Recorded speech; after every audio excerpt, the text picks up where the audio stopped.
Surface winds वे winds हैं जो अर्थ के सरफेस के ऊपर पैरेलल ब्लो करती है, और अगर कोई लैंडफॉर्म उसके सामने आ गया, जैसे इस केस में हमने माउंटेन को दिखाया है, तो ये जो विंड है ये ग्लाइड करते हुए ऊपर आ जाएगी। अगर इस विंड में मॉइस्चर है तो इसके सडन अपलिफ्टमेंट की वजह से कंडेंसेशन की प्रक्रिया शुरू हो सकती है। इसके लिए मैं एक लाइन खींचता हूँ यहाँ पे, हमारी जो ट्रेड विंड आई यहाँ पे और सदर्न हेमिस्फीयर से भी आई और यहाँ पर जाके कन्वर्ज हो रही है, तो इस कन्वर्जेंस वाले जोन को क्या नाम दिया गया है, ITCZ। लेकिन ये ITCZ ऑसिलेट करती है दोनों ही हेमिस्फीयर में। क्यों? क्योंकि जो हमारी जो सनरेज है वो अर्थ के सरफेस पर सिर्फ हमेशा इक्वेटर पे ही नहीं रहती है, वो नॉर्दर्न हेमिस्फीयर में डायरेक्टली कहाँ तक जाती है, 23 degree and half, that is Tropic of Cancer. और दिन के समय में प्रेशर यहाँ पर क्या है, हाई है, तो विंड ब्लो करेगी माउंटेन के स्लोप के सहारे valley to upper part of the mountain. रात के समय में नीचे तापमान नीचे होगा, यहाँ पर प्रेशर हाई हो जाएगा, और रात के समय में विंड कैसे ब्लो करने जाएगी, from high to low. This is जब उठ रही है एनाबैटिक, जब जा रही है नीचे की तरफ तो कैटाबैटिक।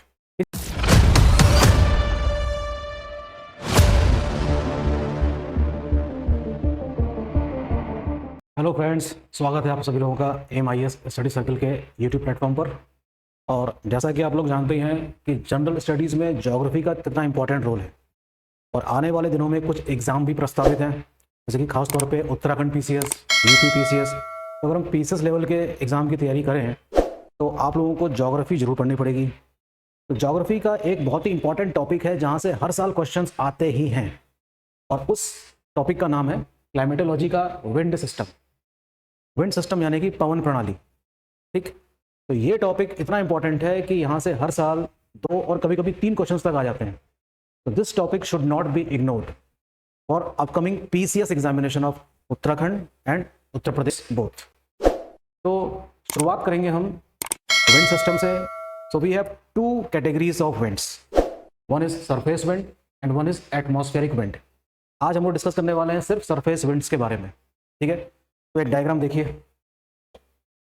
ये एक रफ डायग्राम है जो किसी सरफेस के ऊपर ये जो डायरेक्शन दिखाई गई है, ये एक सरफेस विंड ब्लो कर रही है। सरफेस विंड ऐसी विंड है जो अर्थ के सरफेस के ऊपर पैरेलल ब्लो करती है। लेकिन विंड से पहले एक चीज और है जिसको हम कहते हैं एयर, यानी कि वायु। तो वायु और विंड में यानी कि पवन में क्या फर्क है? अगर हवा रुकी हुई है तो उसको हम हवा कहेंगे, स्टिल है, और अगर उसमें मोशन आ गया है और हाई प्रेशर से लो प्रेशर की तरफ मूव करती है विंड, तो उसको हम विंड कहेंगे। Okay, the movement of air is always from high pressure to low pressure. तो सरफेस के ऊपर चलने वाली जो विंड्स हैं उसी को हम क्या कहते हैं, सरफेस विंड्स कहते हैं। किसके रिस्पॉन्स में ब्लो कर रही है? हाई टू लो प्रेशर, यानी कि प्रेशर डिफरेंस की वजह से ये ब्लो करती है। तो अगर हम सरफेस विंड की भी अगर हम बात करें तो क्या सिर्फ एक प्रकार की सरफेस विंड है? The answer is no, there are so many kind of surface winds. कुछ विंड्स परमानेंट हैं जो अर्थ के सरफेस में बहुत लंबी दूरी तय करती हैं। कुछ विंड ऐसी हैं जो रीजनल लेवल पे ब्लो करती हैं और वहाँ की क्लाइमेटिक कंडीशंस को मॉडिफाई करती हैं। कुछ विंड्स सीजनल हैं, जैसे कि मानसून विंड सीजनल विंड है, लेकिन अल्टीमेटली सरफेस विंड ही है। और लैंड ब्रीज, सी ब्रीज भी एग्जाम्पल सरफेस विंड्स का ही है। One more set we have, that is katabatic wind and anabatic winds. ये सारे एग्जाम्पल्स किसके हैं? सरफेस विंड्स के ही हैं, राइट। तो सीधी सी बात है, सरफेस विंड्स वे विंड्स हैं जो अर्थ के सरफेस के ऊपर पैरेलल ब्लो करती है, और अगर कोई लैंडफॉर्म उसके सामने आ गया, जैसे कि इस केस में हमने माउंटेन को दिखाया है, तो ये जो विंड है ये ग्लाइड करते हुए ऊपर आ जाएगी। अगर इस विंड में मॉइस्चर है तो इसके सडन अपलिफ्टमेंट की वजह से कंडेंसेशन की प्रक्रिया शुरू हो सकती है। तो अगर मान लीजिए कि ये मानसून विंड्स ही हैं and monsoon winds are laden with moisture, तो वो कंडेंस होने के बाद बारिश ही कराएंगी, राइट। तो surface winds, those winds which blow parallel to the surface of the earth, they are permanent and also called as planetary wind। अगर हम बात करें उसकी परमानेंट विंड के एग्जांपल की हम बात करें तो वो ब्लो करती है अर्थ के सरफेस में और काफ़ी लंबी दूरी तय करती है। They blow in response of pressure distribution pattern, जिसके लिए एक डायग्राम देखना जरूरी है। These are the example of permanent surface winds. Trade winds यानी कि व्यापारिक पवन, वेस्टर्लीज यानी कि पछुआ पवन, easterlies etcetera are the typical example of such permanent winds. तो अब पता लगाते हैं कि ये ट्रेड विंड्स क्या हैं। Trade winds are called tropical easterlies. Easterlies क्यों? क्योंकि उनकी जो दिशा है वो ईस्ट से शुरू होती है, इसलिए इस पॉइंट को याद रखेंगे। Why these are easterlies? They blow from north east to south west in northern hemisphere and from south east to north west in the southern hemisphere. They blow from subtropical high pressure to the equatorial low pressure belt, जिसके लिए जाहिर सी बात है कि आपको एक diagram देखना होगा। ठीक है, तो आइए देखते हैं डायग्राम। ये रहा वो डायग्राम, और इस डायग्राम में कई सारे राज छिपे हुए हैं, और इस पैटर्न को अगर आप समझ जाते हैं तो आपके कई सारे कॉन्सेप्ट क्लियर होंगे, राइट। इसी से समझ में आएगी बातें आपको। तो मैं थोड़ा सा जूम करके समझाने की कोशिश करता हूँ कि ये डायग्राम क्या कहता है, राइट। तो अभी सबसे पहला जो हमने एग्जांपल लिया वो लिया है ट्रेड विंड का। ट्रेड विंड के बारे में हमको क्या बात पता चली, they always blow from high pressure to low pressure. It means what, on the surface of the earth we have different pressure belt. ये आपके सामने प्रेशर बेल्ट्स भी दे रखी है। Equatorial low pressure belt, Hindi में से कहते हैं विषुवतरेखीय निम्न वायुदाब की पेटी, और इसको डोल्ड्रम्स भी कहा जाता है, प्लीज याद रखेंगे। Subtropical high pressure also called hot latitude. तो in both the hemisphere we have 3 each pressure belts, और एक बीच में है इक्वेटोरियल प्रेशर बेल्ट, राइट। तो विंड कैसे ब्लो करती है, हाई टू लो, और डायरेक्शन क्या है इसकी, ये देखिए, नॉर्थ ईस्ट से south west in the northern hemisphere, south east से north west in the southern hemisphere. These are trade winds.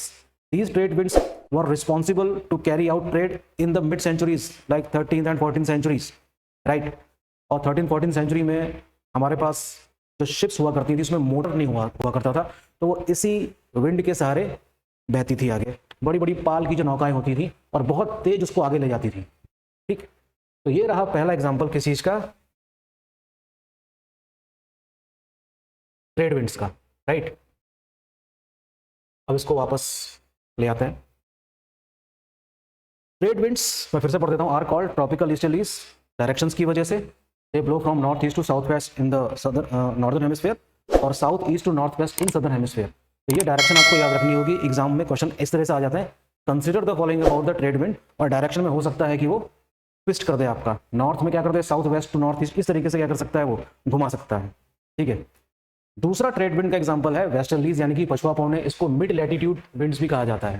अब हम बात कर रहे हैं किसकी, सब ट्रॉपिकल हाई प्रेशर बेल्ट की और सब पोलर लो प्रेशर बेल्ट की। तो ये वाला जो पॉइंट है ये हाई प्रेशर वाला है, तो हाई से लो की तरफ जाएगा, क्योंकि अगर आपको ये बात पता है कि प्रेशर सिस्टम किस तरीके से क्रिएट हुआ है अर्थ के सरफेस में, तो हाई टू लो इस तरफ ब्लो करेगा और हाई टू लो इस तरफ ब्लो करेगा, ठीक है। हाई टू लो ही जाएगा, लेकिन इसकी डायरेक्शन क्या है, अलग है। देखिए,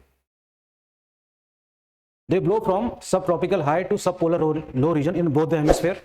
They blow from south west to north east. यहां पर सबसे इंपॉर्टेंट चीज क्या याद रखना है, विंड की direction, south west to north east in northern hemisphere, south east to north west in northern hemisphere, right, कुछ इस तरीके से। And from north west to south east in southern hemisphere, आपको दिख रही होगी डायरेक्शन कुछ इस तरीके से, इसको चेक करिएगा। और from 35 degree to 60 degree in both the hemisphere, mostly developed in southern hemisphere due to what, due to the absence of land mass. अगर आप मैप देखते हैं वर्ल्ड का तो आपको पता चलता है कि सदर्न हेमिस्फीयर में लैंड मास का जो एक्सटेंशन है वो नॉर्दर्न हेमिस्फीयर की तुलना में काफी कम है। सी का विस्तार, ओशन का विस्तार सदर्न हेमिस्फीयर में ज्यादा है, यानी कि विंड को बिल्कुल खुल के ब्लो करने का मौका मिलता है, क्योंकि उनके रास्ते में कोई रुकावट नहीं है। इसलिए हम कह सकते हैं कि westerlies are developed more in the southern hemisphere if we compare them with the northern hemisphere, ठीक, वेरी इंपॉर्टेंट।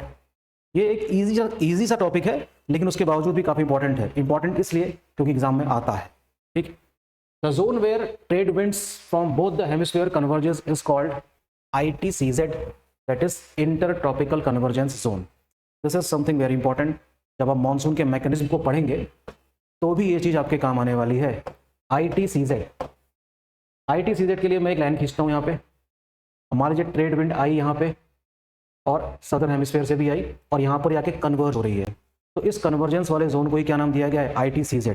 लेकिन ये ITCZ ऑसिलेट करती है दोनों ही हेमिस्फीयर में, क्यों, क्योंकि जो हमारी जो सनरेज है वो अर्थ के सरफेस पर सिर्फ हमेशा इक्वेटर पे ही नहीं रहती है, वो नॉर्दर्न हेमिस्फीयर में डायरेक्टली कहाँ तक जाती है, 23.5 degree, that is Tropic of Cancer, और सदर्न हेमिस्फीयर में कहाँ आती है, ट्रॉपिक ऑफ कैप्रिकॉन में 23.5 डिग्री।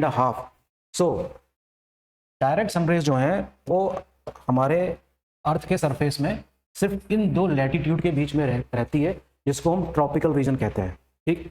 जब सन नॉर्थ की तरफ है तो जाहिर सी बात है कि कभी यहाँ पे डायरेक्ट होगी, तो हम कह सकते हैं कि ITCZ की जो पोजीशन है वो फिक्स होकर यहाँ आ जाएगी, और ट्रेड विंड अब यहाँ पर मिलेगी बजाय यहाँ के। इसी तरीके से जब सदर्न हेमिस्फीयर में अर्थ के सनरेज का इम्पैक्ट ज़्यादा होता है तब ये यहाँ पर कन्वर्ज होगी। तो इस तरीके से इसका ऑसिलेशन चलता रहता है according to the movement of the earth, क्योंकि उसी के अकॉर्डिंग एंगल ऑफ इंक्लिनेशन लगातार चेंज होता है। वेरी इंपॉर्टेंट, प्लीज इसको आप याद रखिएगा। अगर हम बात करें डोल्ड्रम की, ये डोल्ड्रम क्या रीजन है, the region of equatorial low pressure where these wind blow is called doldrum. काफी शांत परिस्थितियां होती हैं, उस शांत परिस्थितियों को ही डोल्ड्रम कहा जाता है। वेरिएबल विंड्स भी कह सकते हैं, वेरिएबल विंड्स। हालांकि वेरिएबल विंड का एग्जांपल क्या है, साइक्लोन, याद रखेंगे, ठीक है। Are characterise by what, low pressure system, variable winds, calm conditions, very important, ठीक। One more set of winds developed between polar high and sub polar low region, ठीक है, that is called polar easterlies. उसी diagram को आपको देखना पड़ेगा फिर से, ये देखिए, one more system of surface wind, permanent surface wind developed between polar high region and sub polar low reason. इस केस में भी हाई टू लो के बीच में विंड लो करेगी। अब इसकी डायरेक्शन सिमिलर है किसके, जो हमने सबसे पहले ट्रेड विंड पढ़ी थी, देखिए ट्रेड विंड की डायरेक्शन भी यही है और पोलर ईस्टर्लीज भी क्या है, डायरेक्शन यही है, राइट। तो इस तरीके से इन लैटिट्यूड्स के बीच में जो प्रेशर जोन्स हैं, एक खास किस्म का सिस्टम डेवलप होता है और वर्ल्ड के क्लाइमेटिक कंडीशन में काफ़ी इंपॉर्टेंट रोल रहता है इनका, ठीक है। तो वर्ल्ड की क्लाइमेटिक कंडीशन में भी काफ़ी इंपॉर्टेंट रोल है और आपके एग्जामिनेशन में भी इस टॉपिक का काफ़ी इंपॉर्टेंट रोल है। तो हो सके तो इसको जरूर देख कर जाइएगा, right. They blow from polar high pressure to sub polar low pressure belt, इस direction is similar to that of the trade winds. तो ये हमने डिस्कस किया सरफेस विंड के बारे में जो परमानेंट है, साल भर बहती हैं, प्रचलित पवन कहा जाता है इनको हिंदी में। Other examples of surface winds are local winds, sea breeze and land breeze, katabatic and anabatic winds, monsoon wind however is an example of a seasonal wind, but actually वो भी एक सरफेस विंड ही है, right. Monsoon wind के mechanism को समझना काफ़ी जरूरी है, ठीक है। तो फिलहाल आप इसको यहीं तक समझिए, लेकिन ये जो चीज़ें लिखी हुई हैं यहाँ पे, मैं कुछ चीज़ें इसमें एक्सप्लेन करता हूँ। लोकल विंड्स से आपको क्वेश्चन हर साल मिलते हैं पीसेस जैसे एग्जाम में। Local winds regional heating difference की वजह से जब हाई प्रेशर और लो प्रेशर क्रिएट होता है उसके रिस्पॉन्स में ब्लो करती है और रीजनल लेवल पे इम्पैक्ट डालती है। For example we have chinook, we have mistral, we have foehn, we have Santa Ana, we have Yamu, we have brickfielder, we have nor'westers. These are local winds which blow in different part of the world और वहाँ की climatic conditions को थोड़ा सा modify भी करती है। यहाँ से आपको हर साल क्वेश्चंस मिलेंगे। सी ब्रीज और लैंड ब्रीज ये तो कोस्टल रीजन्स में ही महसूस की जा सकती है।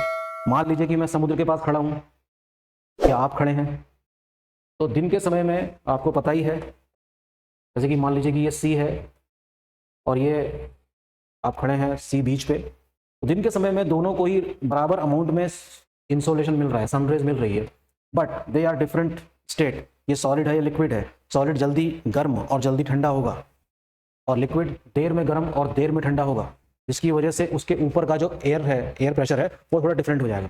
दिन के समय में यहाँ पर क्रिएट हो जाएगा लो प्रेशर और दिन के समय में यहाँ पर बना रहेगा क्या, हाई प्रेशर। तो obviously wind blow from high to low during day time, this is called sea breeze. जहाँ से नाम मतलब ओरिजिन होता है किसी विंड का, नाम उसी के नाम पे पड़ेगा। जैसे कि sea breeze, sea to land, day time. रात में क्या होगा, ये जल्दी ठंडा हो जाएगा। रात होते होते तो पानी गर्म हो चुका है सरफेस का और इसके ऊपर की जो एयर है वो क्या हो जाएगी, गर्म हो जाएगी और प्रेशर क्या हो जाएगा, लो। तो वही विंड रात में इस तरीके से ब्लो करेगी from land to sea, that is land breeze. Katabatic और एनाबैटिक विंड की जो फिनोमिना है ये दिखाई देगी आपको वैली रीजन में। जब दिन के समय में अपर माउंटेन्स वाला जो पार्ट है वहाँ पर टेम्परेचर थोड़ा सा बढ़ा हुआ रहता है और वैली वाले रीजन का टेम्परेचर घटा रहता है। तो दिन के समय में प्रेशर डिफरेंस क्रिएट करने की वजह से विंड हाई स्लोप से नीचे की तरफ आती है। क्यों, क्योंकि प्रेशर वहाँ पर क्या हो जाएगा, हाई। डायग्राम के जरिए समझते हैं। जैसे कि मान लीजिए कि माउंटेन है, दिन के समय में अपर स्लोप ऑफ माउंटेन में टेम्परेचर ज़्यादा है तो प्रेशर क्या है, सॉरी मैंने क्या बता दिया था गलत, ये लो प्रेशर है और दिन के समय में प्रेशर यहाँ पर क्या है, हाई है। तो विंड ब्लो करेगी माउंटेन के स्लोप के सहारे valley to upper part of the mountain.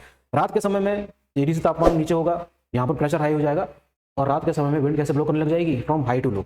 This is जब उठ रही है एनाबैटिक, जब जा रही है नीचे की तरफ तो कैटाबैटिक।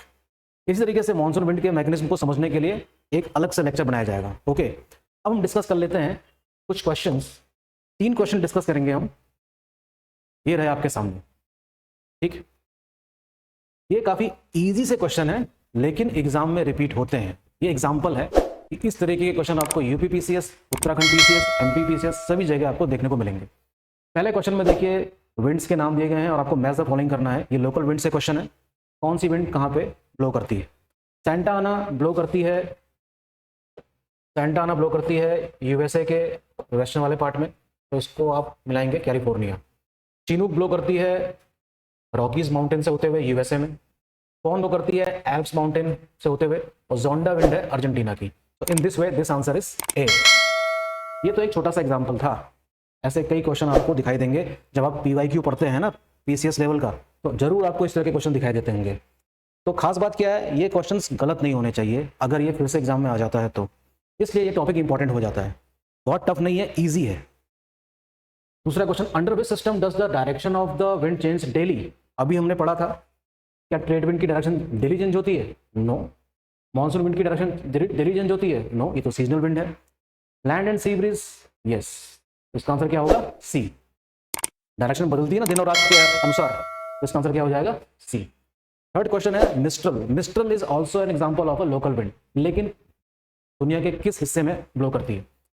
सदर्न फ्रांस, ईरान नहीं, California no, north Adriatic coast no. इसका राइट आंसर क्या है? Southern France. फ्रांस के दक्षिणी भाग में ये विंड ब्लो करती है, नाम है इसका मिस्ट्रल। लोकल विंड से अगर कोई क्वेश्चन आता है तो प्लीज गलत मत करना, राइट। और जुड़े रहिए हमारे साथ। हमारी ऐप एम स्टडी सर्किल आप गूगल प्ले स्टोर से डाउनलोड कर सकते हैं और लाभ उठा सकते हैं हमारे कोर्सेज का। Thank you.